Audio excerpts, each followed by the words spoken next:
Hello दोस्तों, आपके अपने यूट्यूब चैनल A3 अकेडमी में आपका स्वागत है। तो दोस्तों, जैसा कि हम मध्य प्रदेश में नदियां देख रहे थे और इसके पहले दोस्तों हमने 5 प्रमुख नदियों के बारे में देख लिया था, जहां से क्वेश्चंस दोस्तों ज़्यादा बनते हैं। उसके बाद हमने बोला था कि अब आगे जो इंपॉर्टेंट नदियाँ होंगी दोस्तों, वह हम एक लिस्ट के थ्रू पढ़ेंगे दोस्तों। और यह हमारी जो नदियाँ हैं, ये इनसे बाहर क्वेश्चंस नहीं जाएंगे, क्योंकि मध्य प्रदेश में अगर नदियों की बात करी जाए, नदियों अगर हम पढ़ेंगे दोस्तों, तो इसमें करीब 207 नदियां हैं, छोटी बड़ी मिला करके। तो वहां से हमको इतनी सारी नदियां नहीं पढ़नी। हम बता दिए दोस्तों, हमें ऐसा पढ़ना है जो एग्जाम के पॉइंट ऑफ व्यू से इंपॉर्टेंट होने वाला है और जो पेपर में आता है। फालतू में चीजें नहीं कवर अप करनी है, क्योंकि स्मार्ट स्टडी हमें करनी है। तो चलिए, इसके पहले दोस्तों हम 5 नदियों के बारे में अध्ययन कर चुके हैं, जिसमें हमने सबसे पहले चंबल को देखा। उसके बाद दोस्तों सबसे पहले हमने नर्मदा को देखा, उसके बाद हमने चंबल को देखा, देन उसके बाद हमने सोन नदी को देखा। सोन के बाद हमने देखा जो हमारी नदी थी ताप्ती, और ताप्ती के बाद हमने देखा दोस्तों बेतवा के बारे में। ये 5 प्रमुख मध्य प्रदेश की क्रमशः बड़ी नदियां हैं, उनके बारे में हम अध्ययन कर चुके हैं। उसके बाद दोस्तों नदियों से क्वेश्चन बनते हैं, अगर बात की जाए उद्गम से, और उनके जो राज्य होते हैं या कुछ विशेष जो फैक्ट होते हैं। ठीक है दोस्तों, तो ये आपको याद रखना है। देन उसके बाद परियोजनाएं से क्वेश्चन, नदियों से रिलेटेड परियोजनाएं हैं। परियोजनाओं के बाद अगर बोला जाए तो इनमें जो प्रमुख जलप्रपात बनते हैं, और जलप्रपात की बात अगर बात की जाए तो इन नदियों के किनारे बसे प्रमुख शहर, तो यहां से प्रश्न बनते हैं। तो ये आपको सभी कवर अप करवाए जाएंगे। तो आज चूंकि हम नदियों को कवर करेंगे, फिर नदियों के बाद हम देखेंगे अगली क्लास में जलप्रपात के बारे में। जलप्रपात के बाद हम देखेंगे जो मध्य प्रदेश की बहुउद्देशीय परियोजनाएं हैं, और फिर उसके तट में जो बसे शहर हैं। तो दोस्तों, आपको अच्छे तरीके से समझना है प्रश्न कहां से बनते हैं। तो प्रश्न नदियों से केवल इतने बनते हैं। पहला आप पूछ लेते हैं नदी की लंबाई, पहला टाइप अगर पूछेगा तो हमने बोला केवल 5 नदियों की लंबाई आपको याद रखनी है, जो हमने 5 लिखवा दी। उसके बाद दोस्तों आपको जो पढ़ना है, तो नदियां कहां से उद्गम होता है, नदियों का कहां कहां प्रवाहित होती हैं, किन किन जिलों में, और कहां पे उनका समापन होता है। देन उसके बाद नदियों से अगर प्रश्न जो बनते हैं, कुछ विशेष पॉइंट, अगर कुछ जैसे कि आप देखने होंगे माहे नदी कर्क रेखा को 2 बार काटती है, तो कुछ फैक्ट होते हैं। ठीक है, तो ऐसे प्रश्न हमें कवर अप करने हैं। फिर नदियों से प्रश्न बनते हैं कि नदी भाई जहां पे प्रवाहित हो रही है, तो वहीं पे प्रमुख शहर भी होंगे। तो प्रमुख शहर क्वेश्चन बनते हैं कि किस नदी के किनारे यह शहर बसा हुआ है। तो आपके सामने जैसे जबलपुर दे देगा कि जबलपुर किस नदी के तट पर बसा है, तो आप बताओगे नर्मदा नदी के। तो ऐसे प्रश्न पूछे जाते हैं। फिर उसके बाद दोस्तों आपसे बांध दे देगा कि बताइए यह बांध किन किन राज्यों की संयुक्त परियोजनाएं हैं। तो राज्य पूछ लेगा, जैसे मध्य प्रदेश की बहुत सारी योजनाएं हैं, जिसमें मध्य प्रदेश, उत्तर प्रदेश, देन मध्य प्रदेश महाराष्ट्र, मध्य प्रदेश राजस्थान, मध्य प्रदेश गुजरात, ऐसे राज्यों से परियोजनाएं जो चलती हैं उनके बारे में देखेंगे। फिर उन नदियों पे प्रमुख जो देखोगे बांध बनेंगे, बांध के पीछे क्या होता है, जो झील बनती हैं, वहां से प्रश्न बन जाते हैं।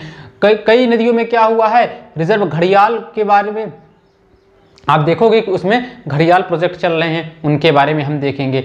फिर वहां से प्रश्न नदियों से क्या बनते हैं दोस्तों, जलप्रपात। तो इन सारे आयामों पे हम चर्चा करने वाले हैं। तो देखिए, आज हम लिस्ट के थ्रू पढ़ेंगे दोस्तों नदियों को। तो हमने 5 पहले नदियां पढ़ी और 11 यहाँ, तो मुख्यतः 16 नदियों को हम पढ़ने वाले हैं। उसके बाद इनकी सहायक नदियां जो पूछी जाती हैं, बस सहायक नदियां, वो आपको कवर अप कर लेना है। देन हम चलेंगे बांध में। तो यहां से इसके अलावा आपको कोई नदी नहीं पढ़नी है। ठीक है, तो चलिए आइए आप देखो, इस कॉलम में हमारी नदियां हैं। इस कॉलम में हमने नदियों को कवर किया है। जो यहाँ पे हमारा कॉलम है उसमें हमने उद्गम देखा है। यहाँ पे हमने दोस्तों देखा है नदियों के समापन, और यहाँ पे हमने दोस्तों देखा है प्रमुख जो नदियों के जिले पूछे जाते हैं, और यहाँ पे कुछ जो विशेष फैक्ट मिलेंगे। तो सबसे पहले अगर बात करते हैं दोस्तों हम नदी की, तो सबसे पहले आती है क्षिप्रा नदी। क्षिप्रा नदी अगर बात की जाए दोस्तों, क्षिप्रा नदी, तो क्षिप्रा नदी कहाँ से निकलती, तो आप बोलोगे काकरीवर्डी। काकरीवर्डी कहाँ पड़ता है, आप बोलोगे काकरीवर्डी पड़ता है सर इंदौर में। इंदौर, जी हाँ दोस्तों, इंदौर में। इंदौर से निकलती है काकरीवारडी पहाड़ी से। कई बार पेपर में पूछा गया है कि क्षिप्रा नदी का उद्गम कहां से होता है, आप बताओगे काकरीवर्डी। काकरीवर्डी कहां, काकरीवर्डी इंदौर से। दिन पूछता है दोस्तों इसका समापन कहां होता है, तो आप बताओगे इसका समापन होता है चंबल में। समापन कहां होता है, चंबल में। किस दिशा की ओर प्रवाहित होती है, यह भी प्रश्न बनता है दोस्तों। तो आप बताएंगे यह नदी उत्तर दिशा की ओर प्रवाहित होती है, और उत्तर दिशा में प्रवाहित होते हुए यह नदी जाकर के मंदसौर के पास चंबल में मिल जाती है। क्योंकि दोस्तों हमने जो हमारा पहला पार्ट था नदियों का, वहाँ हमने कवर अप किया है कि नदियाँ पूरे मैप के थ्रू कि कौन सी नदी किस किस जिले में और किस दिशा में प्रवाहित होती हैं, तो आप वो वीडियो जरूर देख लीजिएगा। तो चलिए आगे हमने देखा समापन कहाँ होता है, चंबल में। चंबल में अगर बात की जाए तो मंदसौर में। तो आप एक फैक्ट छिप्रा से ये भी याद रख सकते हो कि छिप्रा अगर बात की जाए तो यह एक ही राज्य में, मतलब मध्य प्रदेश में ही इसका उद्गम हो रहा है और मध्य प्रदेश में ही इसका समापन भी हो रहा है। आगे देखिए अगर जिलों की बात करें दोस्तों तो इंदौर और आगे उज्जैन, फिर रतलाम और मंदसौर। तो चार प्रमुख इसके जो है 4 प्रमुख जिले वहां पे यह प्रवाहित होती है। आगे अगर बात की जाए तो आपको सभी को पता है कि यहाँ पे इसके तट पर कुंभ का मेला लगता है प्रत्येक 12 वर्ष बाद। क्या लगता है दोस्तों, आप बताओगे? कुंभ का मेला लगता है प्रत्येक 12 वर्ष बाद, यहाँ पे कुंभ का मेला लगता है। ये दोस्तों आपको याद करके रखना है, प्रत्येक 12 वर्ष बाद यहाँ कुंभ का मेला लगता है, कुंभ का मेला लगता है। तो देखिए कुंभ का मेला ये आपको याद रखना है, इसे सिंहस्थ भी कहा जाता है। कुंभ का मेला जिसे सिंहस्थ भी कहा जाता है, 1 महीने का लगता है दोस्तों, ये आपको याद रखना है। अब आपको कमेंट करना है, अभी कुछ साल पहले रिसेंटली में ही कुंभ का मेला अपने उज्जैन में लगा था। किस जगह पे लगा था? क्षिप्रा नदी के तट पे लगा हुआ था। तो आपको बताना है वह सन कब यह मेला लगा हुआ था, ये आपको बताना है, कुंभ का मेला। आगे अगर बात करते हैं हम अगली नदी पे दोस्तों, तो अगली नदी है हमारी केन नदी। कौन सी नदी है हमारी? केन नदी। तो केन नदी की अगर बात करते हैं तो केन नदी कहाँ से निकलती है, आप बताओगे सर? कैमूर पहाड़ी। कैमूर पहाड़ी कहाँ? कटनी। आप बोलोगे कहाँ? कटनी। और कटनी की अगर बात करें तो कटनी में कहाँ, आप बताओगे सर? रीठी तहसील। जो रीठी तहसील है कटनी की, रीठी तहसील से केन नदी का उद्गम होता है। वहाँ पे कैमूर या क्यूमर्स की पहाड़ी से इसका उद्गम होता है केन नदी, जो आगे जाकर के यमुना में बांदा यूपी। जी हाँ दोस्तों, कहाँ? बांदा, जो यूपी का जिला है बांदा, तो बांदा के पास जाकर के यह किसमें मिलती है? यमुना में मिल जाती है। आगे अगर बात की जाए तो यह कटनी, पन्ना और छतरपुर में प्रवाहित होती है। याद रखना है, कटनी, पन्ना और छतरपुर में प्रवाहित होती है। तो केन घड़ियाल परियोजना भी केन नदी पे चल रही है। कौन सी? आप बोलोगे केन घड़ियाल। कौन सी परियोजना? केन घड़ियाल। केन घड़ियाल परियोजना, केन घड़ियाल परियोजना, केन घड़ियाल परियोजना भी चल रही है, यह भी आपको याद रखना है। तो केन घड़ियाल परियोजना कहाँ चल रही है, आप बताओगे सर? केन घड़ियाल परियोजना चल रही है यमुना, बांदा, यूपी, ठीक है ना, में मिल जाती है केन नदी, और जा करके यह आगे कटनी, पन्ना और छतरपुर। तो दोस्तों आपको मैं बता दूं कि ये जो पन्ना और छतरपुर का जो बॉर्डर है, वहां पे बांध बना करके केन घड़ियाल परियोजना चलाया जा रहा है। और कभी पेपर में अगर आपके ऑप्शन में दोनों है तो आप लगाओगे दोनों। मोस्टली अगर आप बात की जाए आंसर जो इसका माना जाता है वह छतरपुर, क्योंकि ज्यादा भाग इसका छतरपुर में आता है। तो यह आपको याद करके रखना है। आगे अगर बात की जाए अगली नदी की, तो अगली नदी है दोस्तों सिंध नदी। कौन सी नदी है? सिंध नदी। तो देखिए अगर सिंध नदी की बात करें, याद रखिएगा सिंध है, सिंधु नहीं। कौन सी? सिंध नदी। अगर बात की जाए दोस्तों सिंध नदी की, तो सिंध नदी कहाँ से निकलती है, तो आप बताओगे सिरोज। सिरोज कहाँ पड़ता है? विदिशा। जी हाँ दोस्तों, विदिशा की सिरोज तहसील से निकलता है। तो सिंध सिरोज आप ऐसे याद रख सकते हो। उसी तरह केन, कैमूर, कटनी, इसमें तीनों में का है? केन, कैमूर, कटनी, तो ये भी आप याद रख सकते हो। तो सिंध निकलता है सिरोज, विदिशा से। यह किसमें मिलती है, तो आप बताओगे सर? यह यमुना। किसमें? यमुना में। आगे बात की जाए दोस्तों इसके प्रमुख शहर हैं, तो आप देखोगे विदिशा, गुना, शिवपुरी और दतिया। जी हाँ दोस्तों, विदिशा, गुना, शिवपुरी और दतिया, ये आपको याद रखना है। इसमें अगर विशेष में बात करें दोस्तों, तो गुना व अशोकनगर की सीमा का निर्धारण करती है। गुना और अशोकनगर के बीच से यह प्रवाहित होती है, तो ये आपको याद रखना है। तो आप इसमें अशोकनगर भी ऐड कर लीजिए, अशोकनगर, ठीक है, अशोकनगर। तो देखिए अगर बात की जाए सिंध नदी की, तो सिंध नदी सिरोंज निकलती है, सिरोंज के विदिशा से, ठीक है, सॉरी विदिशा के सिरोंज से निकलती है, जो कि यमुना में जाकर के मिलती है। इसके प्रमुख जो शहर हैं आप बताओगे विदिशा, गुना, शिवपुरी, दतिया, अशोकनगर। आगे बात की जाए तो गुना और अशोकनगर की यह सीमा का निर्धारण करती है। एक बात और दोस्तों, आपको कमेंट बॉक्स में जाकर के कमेंट करना है कि मध्य प्रदेश का सबसे लंबा नदी पुल कौन सा है। पहले दोस्तों तवा नदी पे होता था, लेकिन अब सिंध नदी पे बन चुका है, तो आपको बताना है उसका नाम और उसकी लंबाई। ठीक है दोस्तों, चलिए आगे देखते हैं हम तवा नदी के बारे में। कौन सी नदी है आगे? तवा नदी। तवा नदी की अगर बात की जाए दोस्तों तो यह पचमढ़ी। कहां से दोस्तों? पचमढ़ी। पचमढ़ी अगर बात की जाए तो पचमढ़ी में कहां से आप बताओगे? पचमढ़ी यानी महादेव, महादेव पर्वत। और महादेव पर्वत में अगर जिला पूछता है तो आप बताओगे होशंगाबाद। कहां? होशंगाबाद। जी हाँ दोस्तों, तवा नदी पचमढ़ी, और पचमढ़ी में बात की जाए तो महादेव, चूंकि पचमढ़ी महादेव पर्वत पे ही आता है। और यहाँ पे होशंगाबाद जिले अगर पूछते तो बताओगे होशंगाबाद से। इसका समापन कहाँ होता है आप बताओगे? सर यह नर्मदा में जा करके मिल जाती है। किसमें मिलती है? नर्मदा में। आगे बात की जाए तो इसके प्रमुख शहर कौन सा है? होशंगाबाद में ही यह नर्मदा में मिल जाती है, वहीं से इसका उद्गम है। आगे बात की जाए तो यह नर्मदा की सबसे बड़ी सहायक नदी भी है। जी हाँ दोस्तों, नर्मदा की सबसे बड़ी सहायक नदी कौन सी है? सबसे बड़ी या लंबी सहायक नदी आप बताओगे? तवा। ये भी पेपर में कई बार पूछा जा चुका है, तो आपको यह भी याद रखना है। आगे दोस्तों अगर बात करते हैं हम वेनगंगा की, तो अगली हमारी नदी है वेनगंगा। और वेनगंगा की अगर बात की जाए तो कहां से निकलती है बताओगे? सिवनी से निकलती है। सिवनी का एक पठार है दोस्तों, कौन सा? पारसवाड़ा का पठार। पारसवाड़ा का पठार वहां से निकलती है, पारसवाड़ा के पठार से निकलती है। कौन सी? आप बताओगे वेनगंगा। अगर बात की जाए तो यह किसमें जाके मिलती है? तो आप बताओगे गोदावरी में। तो मध्य प्रदेश की आप बताओगे वह नदी है जो दक्षिण की ओर प्रवाहित होती है। तो सबसे बड़ी दक्षिण की ओर प्रवाहित होने वाली नदी मध्य प्रदेश की आप बताओगे कौन सी? आप बताओगे वेनगंगा, जो कि गोदावरी में जाकर के मिल जाती है। ये आपको बताना है। प्रमुख शहर आप बताओगे सिवनी और बालाघाट। सिवनी और बालाघाट इस नदी के तट पर स्थित हैं। आगे दोस्तों बात की जाए तो वेनगंगा में जाकर के वर्धा मिलती है। जी हाँ दोस्तों, वर्धा जाकर के वेनगंगा में मिलती है।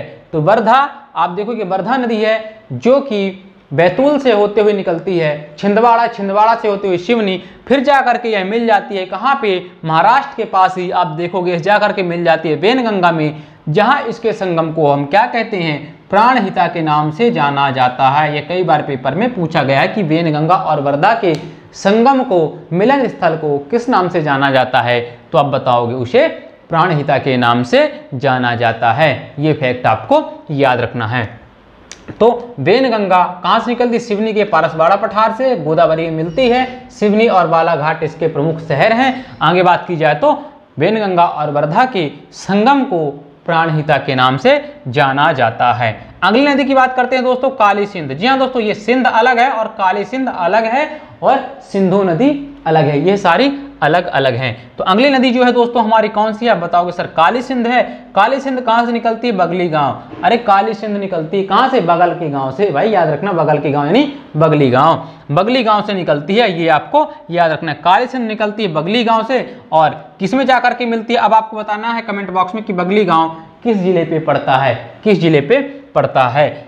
आगे देखिए बात कीजिए चंबल नदी, तो यह जाकर के राजस्थान में। जी हाँ दोस्तों, राजस्थान में, चूंकि चंबल नदी पहले मध्य प्रदेश से होती, फिर राजस्थान में प्रवेश करती है, पुनः मध्य प्रदेश में श्योपुर, मुरैना, भिंड में टच करती है। तो जब यह राजस्थान में प्रवेश करती है तभी काली सिंध जाकर के मिल जाती है। किसमें? चंबल नदी में मिल जाती है। स्थान कहाँ पे? राजस्थान में। तो आपको याद रखना है, इसके जिले इंपॉर्टेंट नहीं है, बस ये आपको दोस्तों याद रखना है। अब ये जो नदियां हैं ये छोटी छोटी नदियां हैं, इसलिए आपको केवल इनका उद्गम और समापन याद रखना है। आगे देखिए पार्वती, तो पार्वती का उद्गम कहाँ होता है? सीहोर में होता है, मिलती कहाँ है? चंबल पे।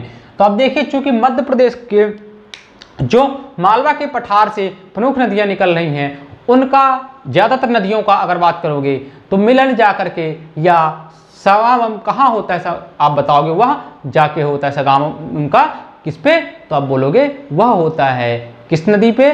चंबल नदी में। और चंबल जाकर के कहाँ मिलती है? यमुना नदी में।